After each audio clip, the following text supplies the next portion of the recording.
Doctora Margaret Ocelo es la única persona que hace terapia génica en LATAM, en Latinoamérica. En toda Latinoamérica, es en Brasil, en Campinas, y todo su equipo están haciendo terapia génica para hemofilia A.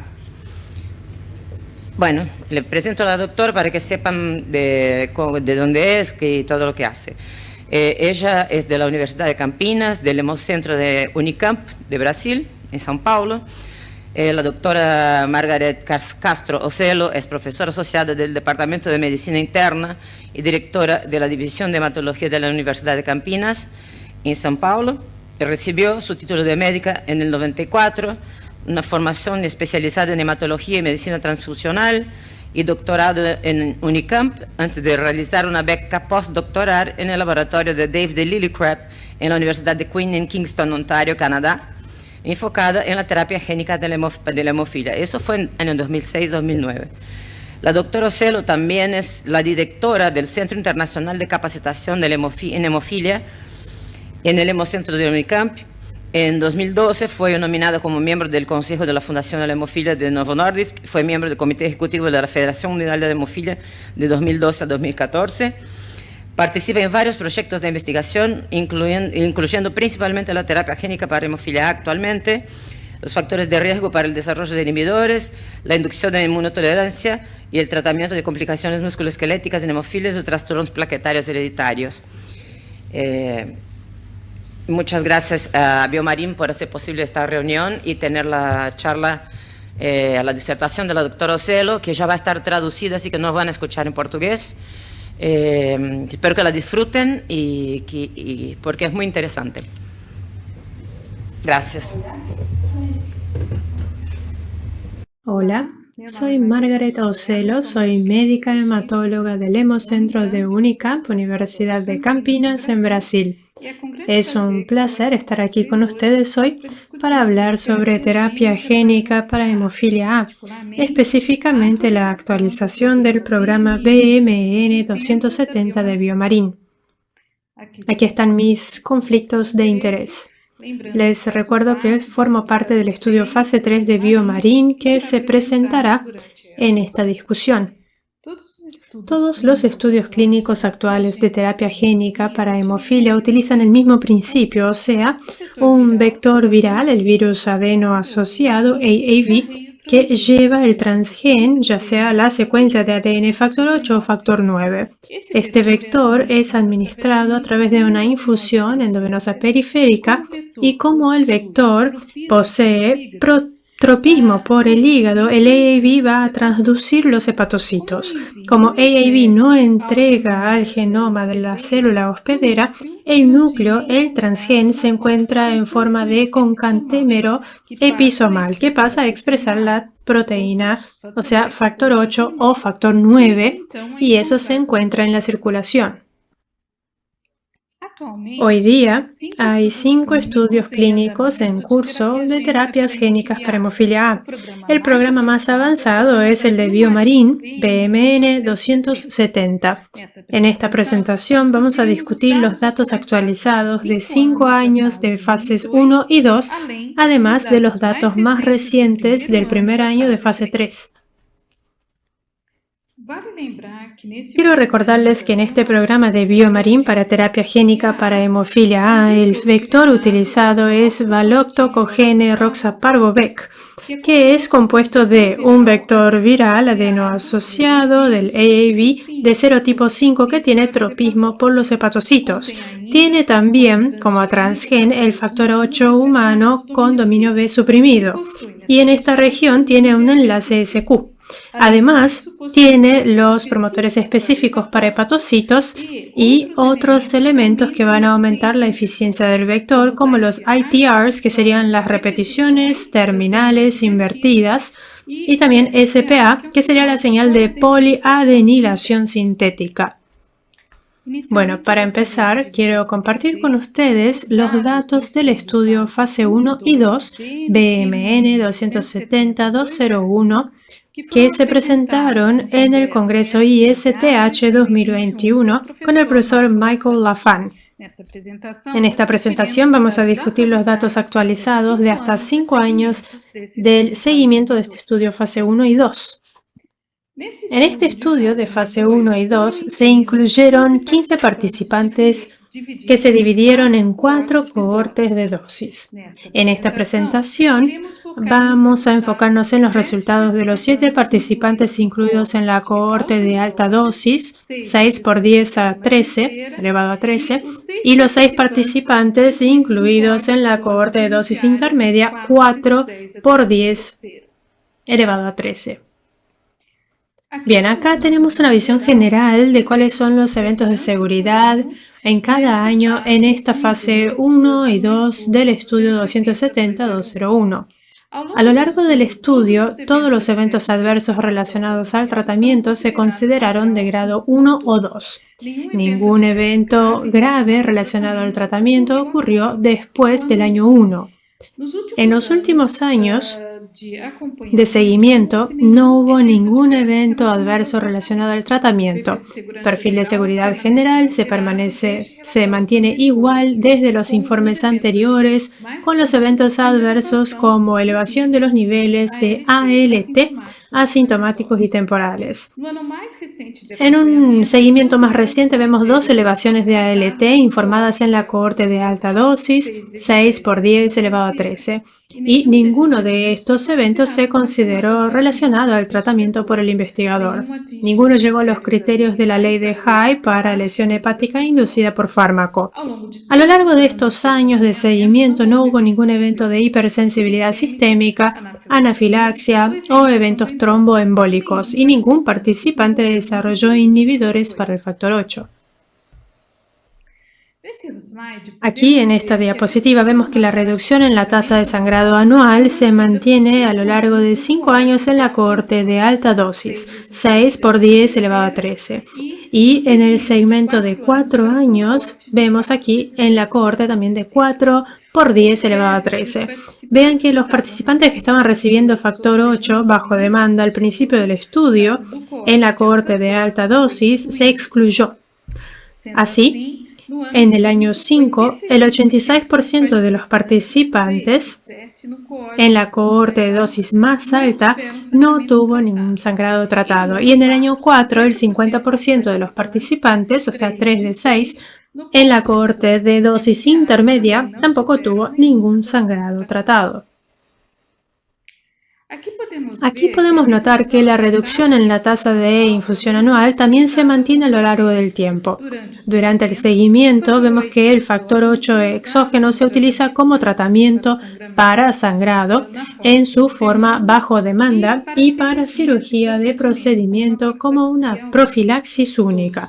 Todos los pacientes se mantienen fuera de profilaxis regular. En esta diapositiva podemos ver la actividad promedio y mediana del factor 8 por ensayo de sustrato cromogénico durante el seguimiento para los participantes en las cohortes de dosis altas, 6 por 10 elevado a 13, en rosa, y también en las cohortes de dosis intermedias, 4 por 10 elevado a 13, en azul.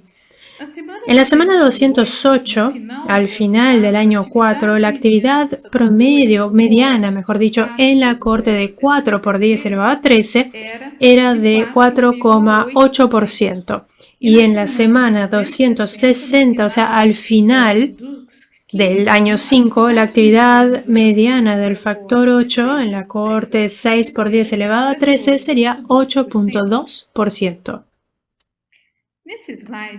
En esta diapositiva vemos que la actividad del factor 8 se divide en bloques por año en diferentes colores y se hace una línea de mejor ajuste para todas las mediciones de factor 8 en ese año.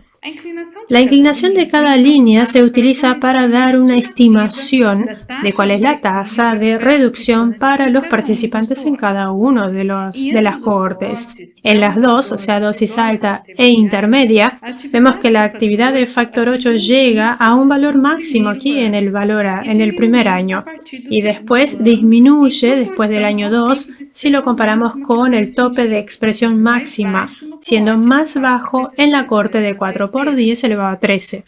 Después del año 2, las inclinaciones se vuelven más consistentes y más previsibles, con intervalos de confianza de 95% para la inclinación, y eso se vuelve más estrecho en cada año. En esta diapositiva podemos notar la actividad del factor 8 utilizando el ensayo de sustrato cromogénico para cada participante individualmente a lo largo del tiempo. De manera general, el análisis individual de los participantes en la cohorte 6 por 10 elevado a 13 en estos años de seguimiento muestra el mismo estándar, el mismo patrón, con valles, después se estabiliza y se vuelve más previsible en los últimos años. Para la cohorte de 4 por 10 elevado a 13, en el seguimiento de 4 años, vemos la misma tendencia que se observa. En esta diapositiva se representan los datos individuales de los participantes. Esta vez vemos las tasas de sangrado tratado y la actividad del factor 8 al final de 5 años en la cohorte 6 por 10 elevado a 13 o al final de 4 años en la cohorte de 4 por 10 elevado a 13. A la izquierda de cada panel vemos la actividad del factor 8, ya sea obtenida en el ensayo cromogénico o en el ensayo coagulométrico, también conocido como one stage, al final de 5 o de 4 años. Aquí cerca también están representados los datos de tasa de sangrados tratados al año. Como podrán notar, todos los participantes presentan una reducción en el ABR si lo comparamos con los valores de baseline, y esto incluso en participantes con bajo nivel de factor 8. En la cohorte de alta dosis vemos que hay 4 sangrados tratados que informó el participante 6 acá, 3 traumáticos y 1 espontáneo. En la cohorte de dosis más bajas, 3 participantes informaron sangrados tratados en el último año. El participante 10 habló de algunos sangrados traumáticos en el año 4, el 12 habló de 2 sangrados en el año 4 y el 15 informó 6 sangrados en el año 4, 3 de ellos traumáticos. Finalmente, al lado de cada uno de estos paneles tenemos la tasa de infusión de factor 8 al año, antes y después del periodo de infusión. Como se decía antes, ningún participante eligió volver a la profilaxis regular. Los datos de calidad de vida también se obtuvieron utilizando el HemoCol-A, una herramienta específica para hemofilia para poder medir la calidad de vida relacionada a la salud y que se aplicó antes de la infusión del vector y también una vez al año para cada participante. Los puntajes posibles van de 0 hasta 100, con puntajes más altos indicando más calidad de vida. En Colorado vemos aquí la cohorte de alta dosis con una mejora en la calidad de vida en los últimos 5 años. Y eso se mantiene después de la terapia génica con relación al baseline. En azul, para la cohorte de 4 por 10 elevado a 13, los datos de calidad de vida no mostraron una variación, y eso se mantiene con relación al baseline. Como conclusiones aquí para esta actualización, en los 4 y 5 años de seguimiento de la fase 1-2 BMN 270-201, observamos que el perfil de seguridad de Valoctocogene roxaparvovec se mantiene inalterado a lo largo de los 5 años. Observamos también que no hay ningún informe de hipersensibilidad sistémica, anafilaxia o de eventos tromboembólicos. Ningún participante desarrolló inhibidores para factor 8. Estos datos de 5 años nos dan mejor claridad sobre la trayectoria de los niveles de actividad del factor 8 a lo largo del tiempo. Las reducciones de las tasas de sangrado y del consumo de factor 8 con relación a los valores de base se mantienen a lo largo de 4 años en la cohorte de 4 por 10 elevado a 13 y por 5 años para la cohorte de alta dosis. Además, ningún participante eligió volver a la profilaxis con factor 8 u otro medicamento parecido. Para la evaluación del impacto de calidad de vida, no observamos ningún cambio con relación a los puntajes en la cohorte de 4 por 10 elevado a 13 con relación al baseline y se observa una mejora para la cohorte de alta dosis. Muy bien, ahora quisiera compartir con ustedes los resultados del estudio fase 3 GeneR8-1 Trial. Yo tuve el honor de presentar los datos del primer año de seguimiento durante el Congreso ISTH 2021, en julio del 2021. En este estudio de fase 3 se incluyeron pacientes que antes habían participado de un estudio prospectivo no intervencional que evaluó las tasas de sangrado anual y también el consumo de factor 8 durante por lo menos 6 meses, el estudio 270-902, además de participantes que se incluyeron directamente en el estudio de fase 3. Bueno, los criterios de elegibilidad para este estudio de fase 3 incluían pacientes adultos con hemofilia grave y que habían recibido profilaxis estándar durante por lo menos un año utilizando concentrado de factor 8 y habían tenido una prueba negativa para inhibidores de factor 8. Los principales criterios de exclusión fueron la presencia de anticuerpos a la cápside AB5 detectables en el cribado o disfunción hepática significativa, fibrosis hepática o cirrosis hepática.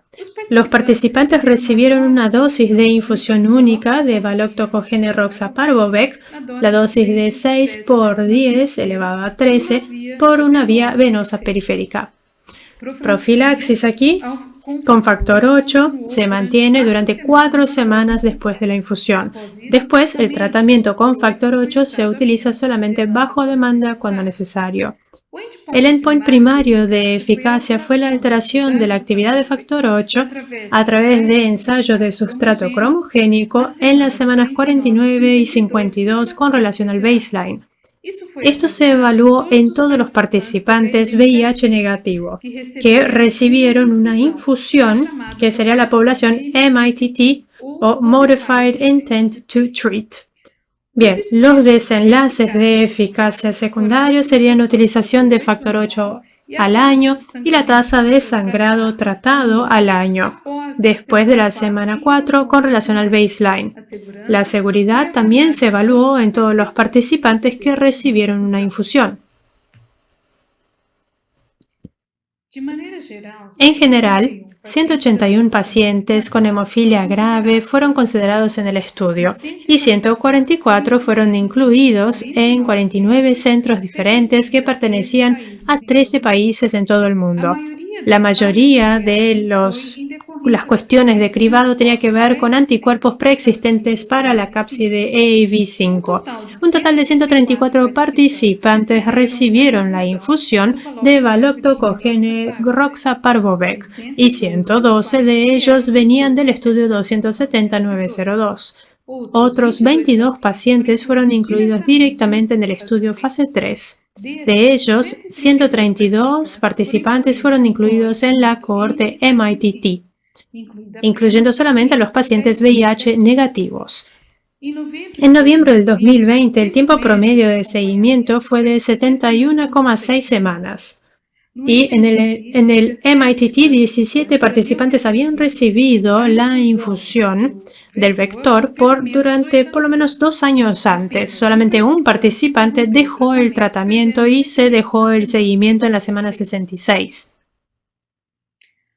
Los datos demográficos y las características clínicas en baseline están aquí para los participantes y los vemos representados. Son comparables entre las diferentes poblaciones divididas en este estudio. La edad promedio sería 32 años, 72% de los participantes eran considerados individuos caucásicos. Como observamos aquí en esta gráfica, el desenlace primario del estudio sería la alteración en la actividad del factor 8 a través del ensayo cromogénico en la población MITT, con relación a los valores de base. La actividad de base del factor 8 se consideró como 1%, una vez que no estuvo ese hallazgo. En las semanas 49 y 52, el cambio promedio de la actividad del factor 8 fue de 41,9%. Lo cual es un aumento significativo. La alteración promedio aquí desde el comienzo fue de 22,9%. En los 17 participantes que recibieron la infusión del vector durante 2 años antes de la fecha de corte de datos, la actividad del factor 8 en las semanas 49 y 52 por ensayo de sustrato cromogénico fue similar a lo observado para toda la población MITT. En la semana 104, la actividad promedio y mediana del factor 8 sería 24,4% y 14,7% respectivamente. En este análisis post-hoc, la actividad del factor 8 disminuye con una tasa similar a lo observado en el estudio fase 1 y 2. De hecho, si comparamos aquí con las curvas que se mostraron antes relativas a los datos de fase 1 y 2 de la actividad de factor 8, junto con los niveles promedio de factor 8 después del primer año y del segundo año de los 17 participantes en el estudio de fase 3, notamos que estos puntos están por debajo de los resultados en la cohorte 6 por 10 elevado a 13, representado aquí a la derecha. Sin embargo, si comparamos con los datos de la cohorte de 4 por 10 elevado a 13, están por encima. La posición de los datos de fase 3 en las cohortes de fase 1 y 2 debe ser útil porque nos ayuda a entender cuál es la trayectoria de expresión del factor 8 en los estudios de fase 3. En esta gráfica vemos representadas la tasa de desangrado anual en la población de 112 pacientes que participaron antes del estudio 27902. Para estos participantes, el ABR disminuyó 83,8% a partir de la semana 4 con relación al baseline y llega aquí a un límite para superioridad estadística con relación al tratamiento de profilaxis. Un análisis preliminar de los participantes de la población que fue directamente incluida en este estudio de fase 3 también nos muestra una reducción similar de ABR de 85%. Es importante notar que al principio del estudio solamente 32% de los participantes informaban que no presentaban ningún sangrado que necesitara factor 8 en el año anterior, al paso que después de la semana 4, 80% de los participantes informaba cero sangrado con necesidad de tratamiento.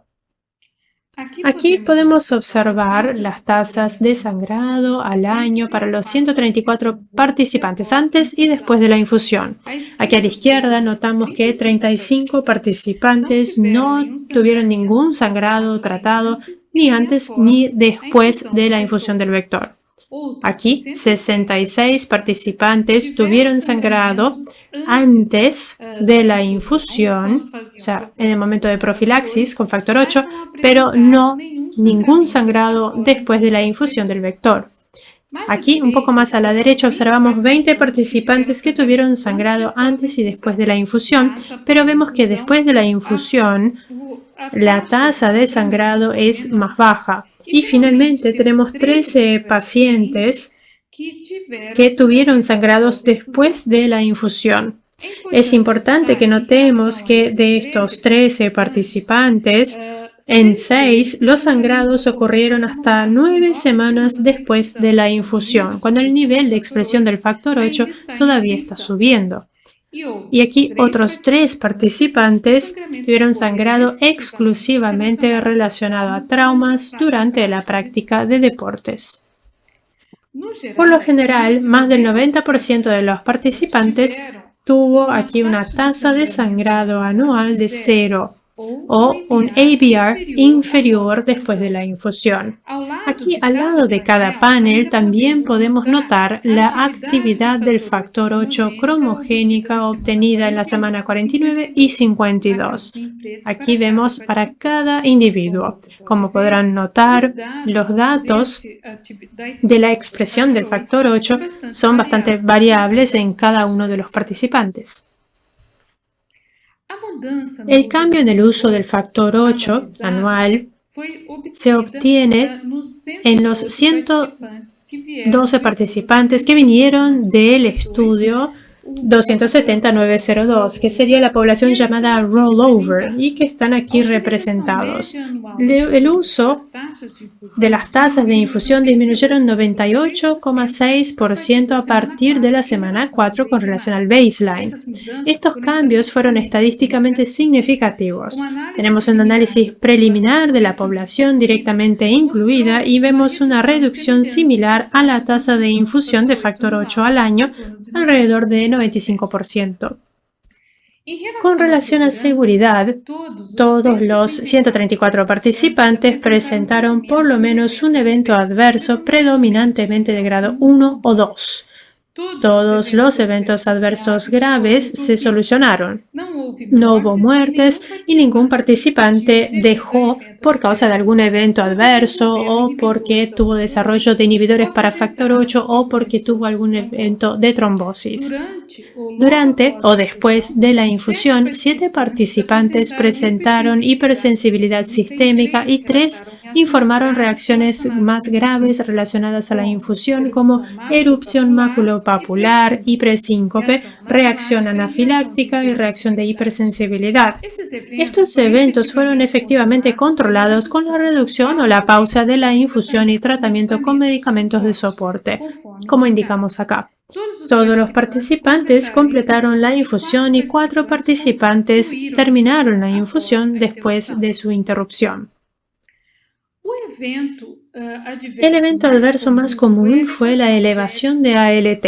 Tenemos un total de 12 elevaciones de ALT de grado 3 que se informaron en 11 participantes. De estos eventos, 2 fueron eventos adversos graves tratados con metilprednisolona endovenosa. No hubo ningún aumento de ALT de grado 4 y ningún participante llegó a los criterios de ley de High para lesión hepática inducida por fármaco. De acuerdo aquí con el protocolo, se utilizó corticoide como tratamiento cuando había una elevación de los niveles de ALT. Por lo general, 79% de los participantes recibió corticosteroides según los criterios del protocolo. El tiempo promedio para empezar fue 11 semanas y la duración promedio total del tratamiento serían 33 semanas. 72% de los participantes que utilizaron cualquier corticoide informaron eventos adversos relacionados a ese uso. Más comunes aquí se informaron acné, insomnio, facies cushingoide y aumento de peso. 3 participantes hablaron sobre eventos adversos graves por el corticoide, como hemorragia rectal, neumonía, influenza A, diabetes mellitus y también hipertensión. Otros inmunosupresores se utilizaron en 29% de los casos de estos pacientes para elevar ALT por causa de la contraindicación, efectos colaterales o respuesta débil o sin respuesta para el tratamiento con corticoides. Como conclusiones, con relación al estudio de fase 3 GENERATE-1 Trial, podemos decir que este es el principal ensayo de terapia génica de hemofilia A hecho hasta este momento. Valoctocogene roxaparvovec produjo una expresión endógena significativa de factor 8 en los participantes con hemofilia grave y llevó a una reducción significativa en las tasas de sangrado y también de infusión de factor 8, incluyendo un subgrupo de individuos con infusión más de 2 años antes del momento de la fecha de corte para evaluación de los datos. La mayoría de los participantes del estudio recibió corticoides para elevación de los niveles de ALT. En este momento hay un estudio en curso para evaluar el uso de corticoide profiláctico y también identificar factores que podrían contribuir para entender la variabilidad de la expresión del factor 8. De manera general, el perfil de riesgo y beneficio de la transferencia génica utilizando valoctocogene roxaparvovec para hemofilia grave parece ser favorable y la expectativa es que podamos evaluar mejor los datos de durabilidad de la expresión del factor 8 y de la seguridad a largo plazo. Dicho esto, quisiera agradecerles por su atención y espero tengamos la oportunidad de discutir un poco más sobre estos datos.